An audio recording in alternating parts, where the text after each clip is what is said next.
This episode is brought to you by Sterling Soap Company. How often do you think about your soap? Well, if you answered, not much, maybe you should.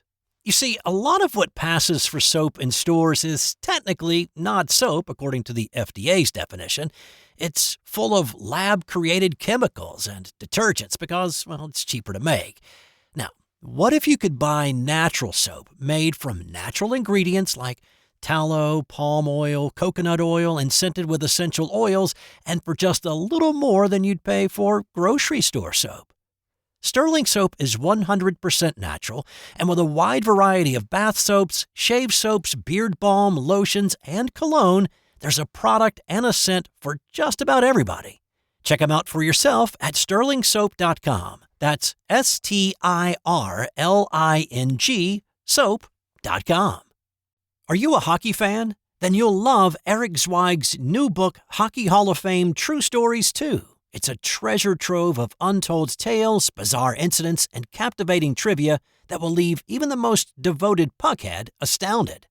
The intense rivalries, epic showdowns, and historic clashes that shaped the NHL's early years, it's all in there. Zweig uncovers the true stories that helped shape the sport, ensuring that you will never look at hockey the same way again. Check out Hockey Hall of Fame True Stories 2 on Amazon or wherever fine books are sold. And welcome to another edition of This Day in Sports History, a proud member of the Sports History Network. You can find more info and more podcasts at sportshistorynetwork.com. This is your host, Steve White. And hey, do you listen to audiobooks? Well, I've got a new one that just dropped on Audible. It's called Project Renaissance Augmented Reality, written by Brian Gates. It's a gripping sci-fi thrill ride set in the not-too-distant future. I had a lot of fun working on the book and the entire series, as a matter of fact. You can check it out. Just search for Project Renaissance Augmented Reality, written by Brian Gates and voiced by me on Audible. All right, on to today's episode. It's August 3rd, and let me just say, there were a lot of great and interesting things that happened on this day throughout the course of time in sports history, and I didn't really feel like I could leave any of them out, so I condensed the stories down to nugget size. Now, enough explaining. Let's get going on what happened on this day back in 1984 when Mary Lou Retton vaulted her way to the gold medal and right into America's heart. This was the women's all-around competition at the 1984 Olympics held in Los Angeles. Quick reminder, this is the year of the Soviet bloc boycott. On this day, the 4'9" Retton was really going head-to-head with Romania's Ekaterina Szabo. They were both near perfect. Szabo notched a perfect 10 on the balance beam, and then Mary Lou came right back with a perfect score in the floor exercise. The lead toggled back and forth over the four-discipline final. Retton's final challenge was the vault. Szabo had already posted her score, and Retton knew exactly what she needed. A 9.95 to tie, a perfect 10 to win. She sprinted down the runway, hit the springboard, hands on the horse, and then did a twisting somersault in the air, and finally stuck the landing. A huge smile on her face because she knew she had done it. The scores only confirmed what she already knew in her heart. It was a perfect 10. She had won the gold medal by 5/100ths of a point. 16-year-old Mary Lou Retton became the first American woman to win individual gold in the Olympic all-around competition. Sticking with the Olympic theme, let's go back to 1936 when on this day, Jesse Owens began his march to Olympic greatness in defiance of Hitler's racist ideals. And really, the only one slow on this day was Der Führer himself, who was late showing up to his box at Reich Sports Field, and he missed the race. Or maybe that was by design, so he didn't have to watch his Aryan superiority myth get a bucket of water thrown on it.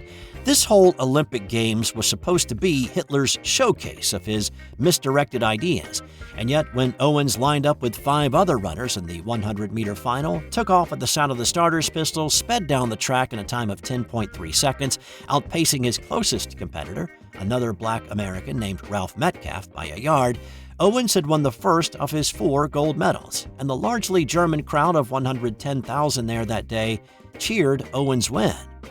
It had to sting Der Fuhrer to watch Owens climb to the top of the podium, salute the American flag, and then have to listen to our national anthem.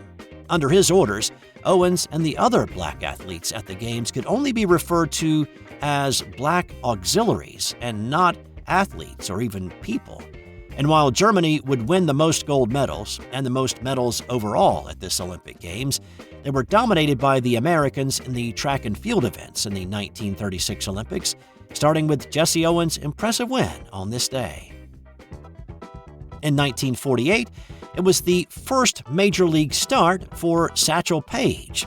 Paige had been signed by the Cleveland Indians owner Bill Veeck in July, and he had made a handful of appearances as a reliever between then and now, but this was the night he would take the mound in a start against the Washington Senators. The Indians were in a pennant race, and while that probably brought some of the 72,000 to the ballpark that night, many more came to see the pitcher that they had just brought over from the Negro Leagues, who was shrouded in mystery.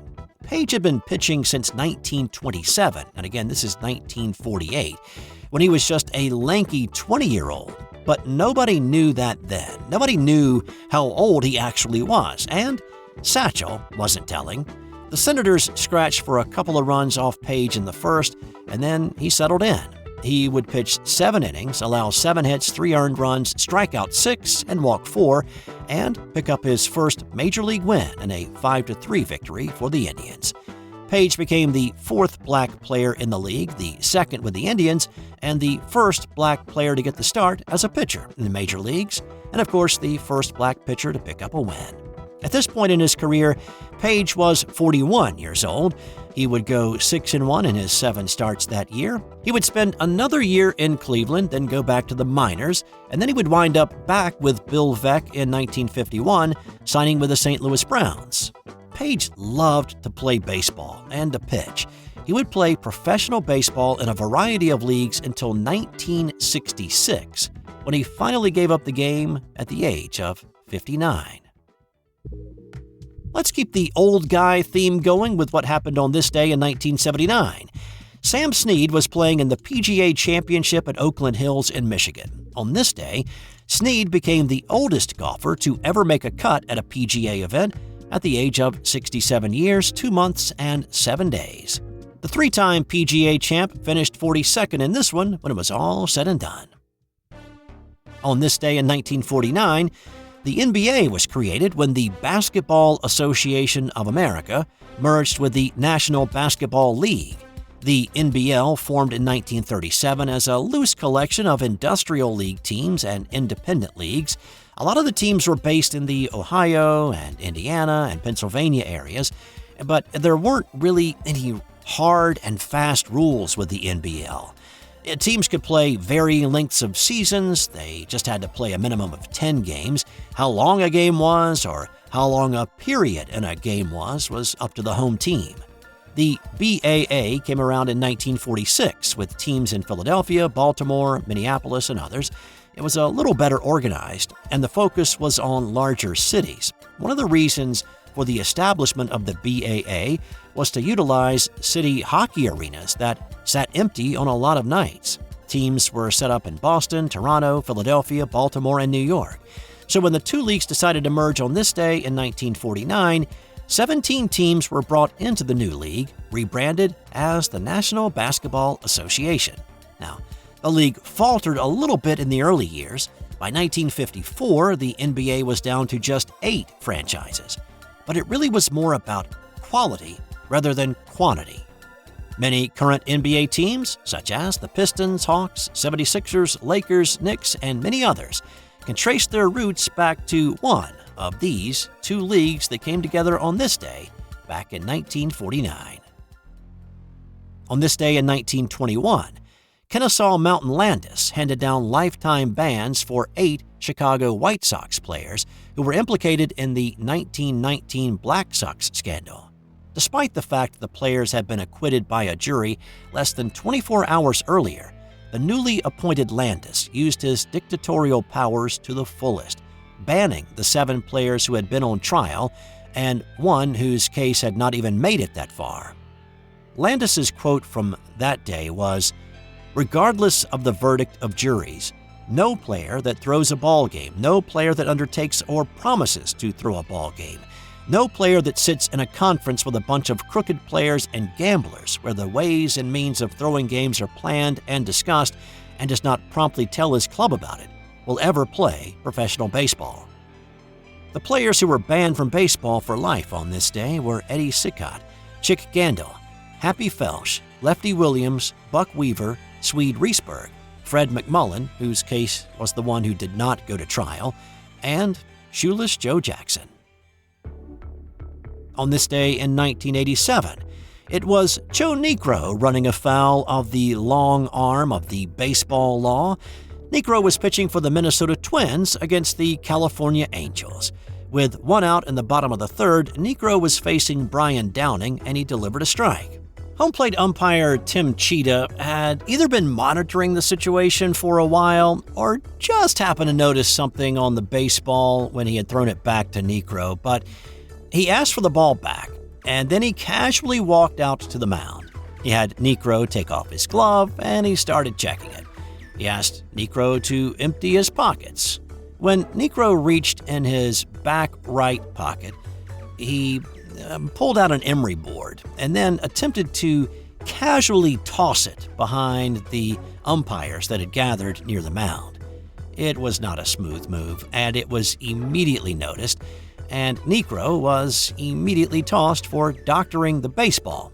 In the next few minutes, Cheetah bagged up about 8 baseballs to be delivered to the American League office for closer evaluation. Niekro had been scuffing the baseball in an attempt to get it to move more. California Angels manager Gene Mauch got a look at a few of the balls and said, quote, "Those balls weren't scuffed, they were borderline mutilated." And then he added, "Nobody ever suspected Joe Niekro of scuffing baseballs. Everybody knew it." Niekro tried to offer up a lame defense that, since he was a knuckleball pitcher, he needed an emery board with him at all times to keep his nails short between innings. He was suspended 10 games for the offense. And I'll end with this gem. On this day in 1939, in what can safely be deemed as a really bad idea gone horribly wrong, catcher Joe Spence was playing in the Pacific Coast League for the San Francisco Seals. On this day, he was attempting to break the world record for catching a baseball dropped from a blimp 800 feet above the ground. The first 4 attempts hit the ground, but on the 5th try, he managed to get his glove on it, but he didn't quite hang on. Instead, the force of a ball dropped from 800 feet, traveling at 170 miles per hour, caused his glove and the ball to crash into his face, knocking him unconscious and, in the process, breaking 12 bones in his face and jaw, and he lost 5 teeth. He eventually recovered from the failed stunt, and he returned to play baseball for another 7 years. And time now for today's Non-Sports Did You Know? The movie Blade Runner is an adaptation of the Philip K. Dick book titled Do Androids Dream of Electric Sheep? The director of the movie, Ridley Scott, never finished the book because he said it was too boring. That's all for today, and I hope your reaction to today's episode was a little bit more positive than Ridley Scott's book review. And speaking of reviews, if you're listening on Apple Podcasts, how about giving the show a rating and a quick review? That would be super awesome if you did, but no worries if you got a mosey. I'll be back tomorrow with another edition of This Day in Sports History.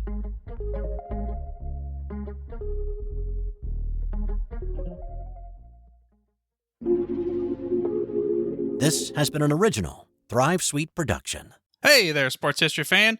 This is Arnie Chapman, a.k.a. the Football History Dude, and I hope that you enjoyed this recent episode presented by the Sports History Network and were able to learn some good old-fashioned sports history knowledge nuggets. I started the Sports History Network back in 2020 with the mission to help podcasters find a community of like-minded sports history nerds, as well as helping aspiring podcasters to start their own shows. We have a little bit over 30 shows on the network right now covering all sorts of sports history, but as far as I'm concerned, we're just at the toothpick in the ocean moment, that can't even figure it out because there's so much more coming. we wanted to create the ultimate headquarters for sports yesteryear, starting with Podcast Network and our website, but we're going to continue to move into other mediums as well. And here's the cool part, because we want you to be part of our team. So if you're interested in starting your own podcast, or maybe being a guest on one of our shows, or who knows, maybe even writing an article for us over on the website, seriously, all you gotta do is reach out to us on the contact page over at sportshistorynetwork.com.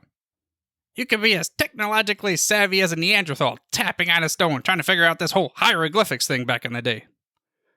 Again, it doesn't matter, because even if you don't understand the whole podcast space, we have a production team that can pretty much help you out with doing everything. All you gotta do, head over to sportshistorynetwork.com, head to the contact page, fill it out. That message goes right to me, and I'll reach out to you as soon as I can.